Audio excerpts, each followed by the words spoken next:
mai 1981.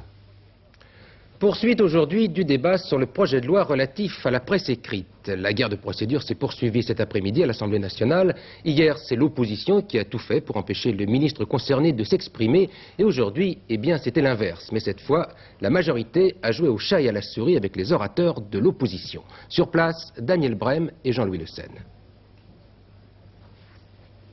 Ce projet de loi, décidément, pose beaucoup de problèmes.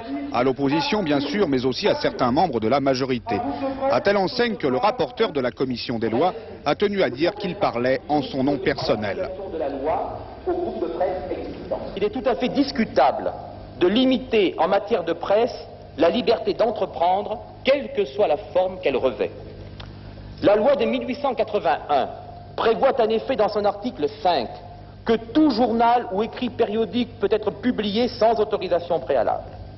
Cette disposition, de mon point de vue, ne peut souffrir aucune limitation. Anticonstitutionnel, contraire aux libertés, l'opposition ne s'est pas privée de le clamer tout au long de l'après-midi, en multipliant les interruptions.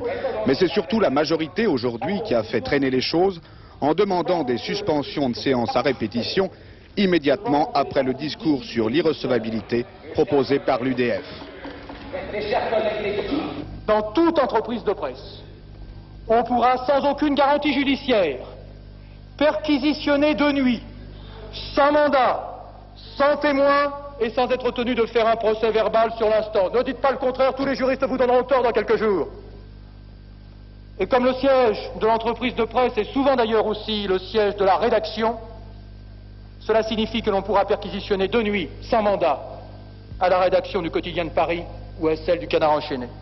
Le petit jeu de l'obstruction pratiqué hier contre le gouvernement, Georges Fillon n'avait pas pu s'exprimer avant 20 h, s'est retourné ce soir contre l'opposition. C'est Jacques Chirac qui en fait les frais car il ne pourra pas à son tour parler avant le dîner. C'est la réponse du berger à la bergère. Oui, la France est donc